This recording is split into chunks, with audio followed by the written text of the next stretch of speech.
the toxic threat of abandoned uranium mines in the United States. It's time. Clean up the mines. You can go to www.cleanupthemines.org. Hashtag clean up the mines.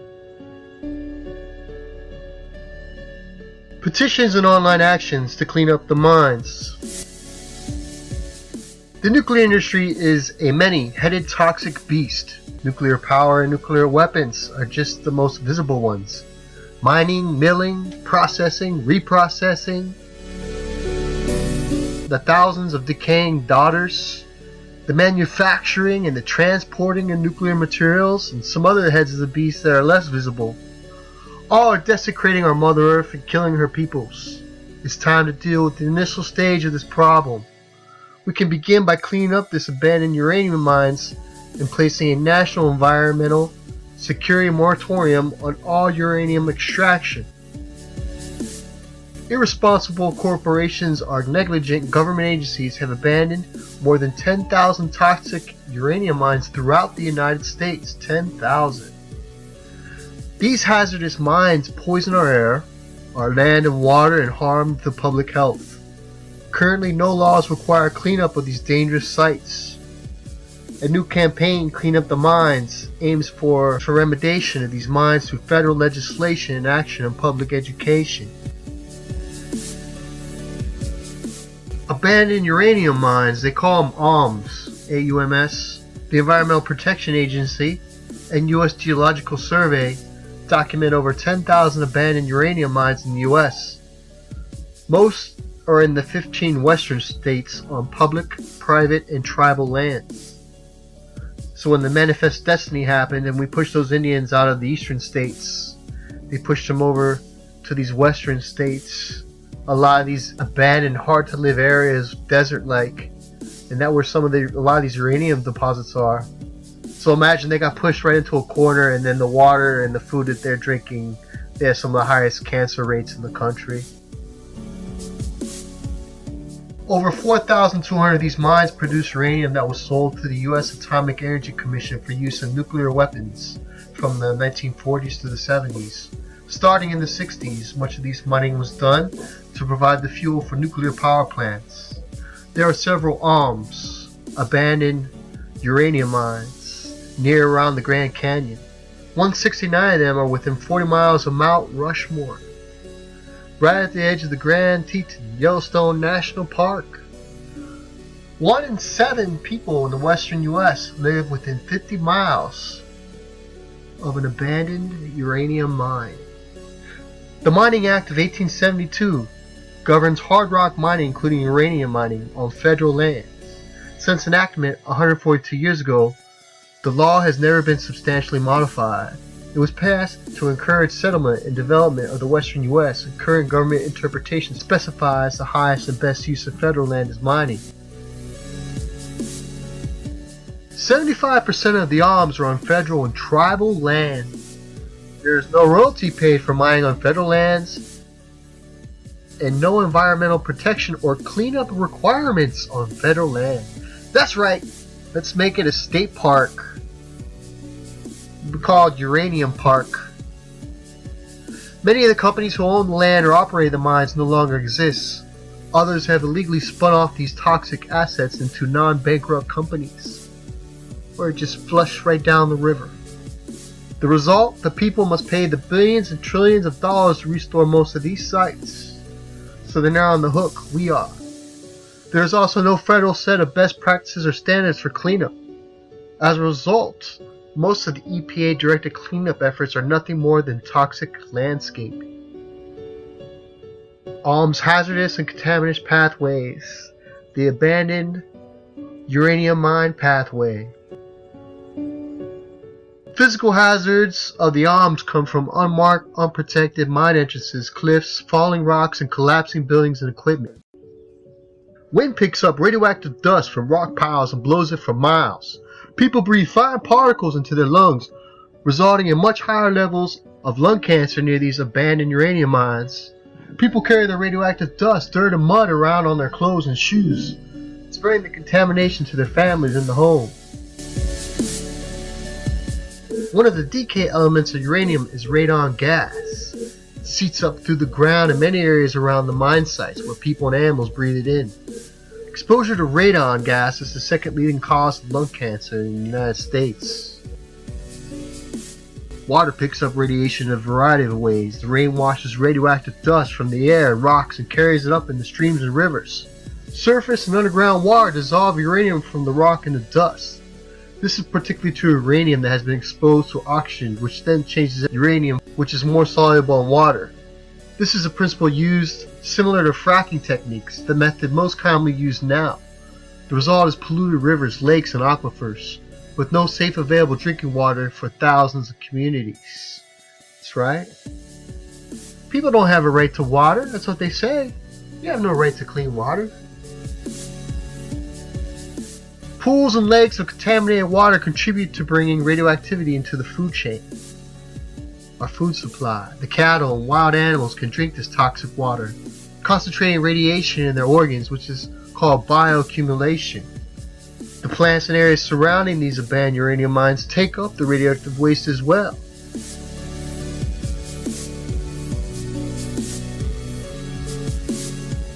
Whether grown for crops or eaten by animals, the radiation continues to bioaccumulate and spread up the food chain. On the Spokane Indian Reservation in eastern Washington State, there are 2 lakes collecting water from the alms that are so acidic that if you dip a spoon in it, it will melt.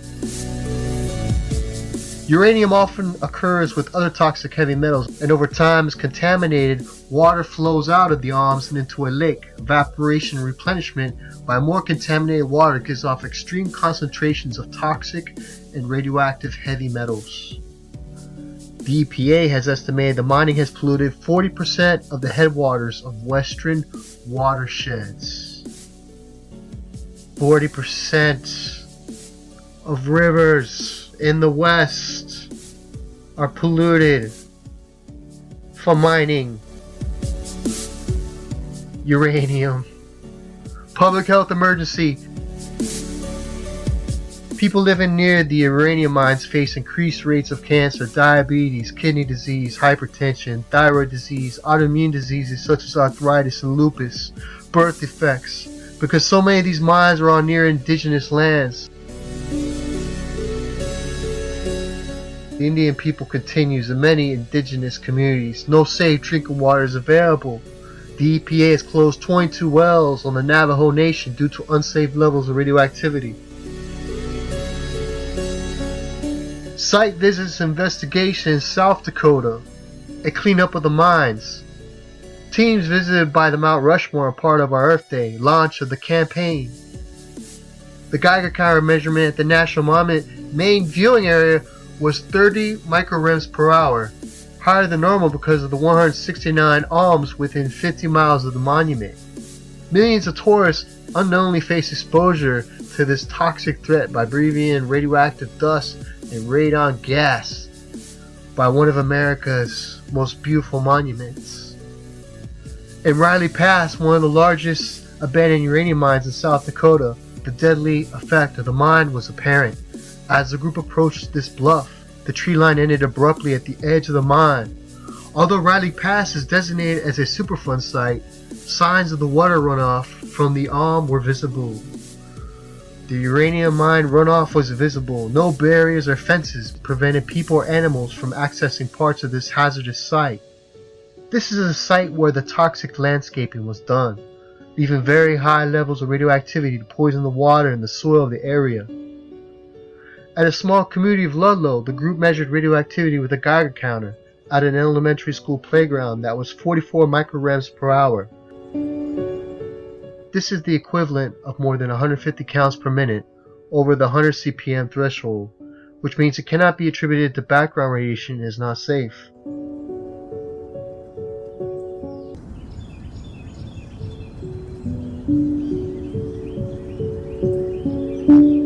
A private abandoned open pit uranium mine about 200 meters from the school emits 1,170 microrems per hour, more than 4 times as much as being emitted from the Fukushima nuclear power plant in Japan.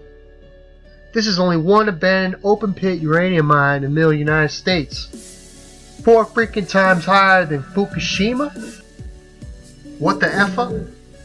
Chairman Whiteface, the scientists and coordinator defenders of the Black Hills, facilitated the campaign launch event for the American public to be exposed to the radioactive pollution and not being warned by federal and state government is unconscionable, stated Whiteface. Whiteface is looking out for you. Shame on the American federal and state governments for allowing their citizens to be placed in such danger for more than 50 years and not stopping the source of the danger. It is a national travesty. She noted that according to her doctor, thyroid cancer rates are 10 times higher than the national average in western South Dakota. The mines are a silent health threat. Millions of people are at risk of breathing and ingesting radioactive particles that travel through the air, water, and settle in soil where they enter our food supply. In every community we visited, we heard the people are dying of cancer and have other serious diseases caused by the radioactive contamination. They are very concerned over the lack of information about the abandoned uranium mines and the lack of action to remedy them. Babies are born with severe multiple birth defects.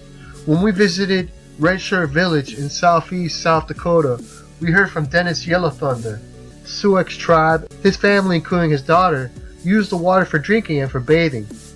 His granddaughter was born with multiple birth defects. If we don't defend our sacred water, it will be the end of us all, he said. We must support this campaign to clean up the mines. We need to protect this land, our water, and the sacred Black Hills. We need to do it from our heart. The water serving this area is heavily contaminated with technology-enhanced uranium from mining and milling waste rather than how it occurs naturally in the ground. And even more with thorium, the first element in decay of uranium. Without water, nothing can exist, said Charmaine Whiteface. In Buffalo, 20 miles from Ludlow, 12 people out of about 600 living nearby now have brain tumors. Experts from the Mayo Clinic said the only way people will get these are from breathing uranium. Copper sulfide is being fed to cattle so that their fur will be brown or black instead of gray from the radiation. Holy moly. Sheep can't live there because their immune systems won't tolerate the radiation. Most ranchers can't afford to move from this toxic area, so they're feeding copper to the cattle to not show their gray coat. Sandra Cunny Buffington, a rancher who resides in the Red Shirt community, maintains a herd of cattle in the Badlands. She lived at the river until it wasn't possible anymore because of contamination. She spoke of high rates of cancer in the area.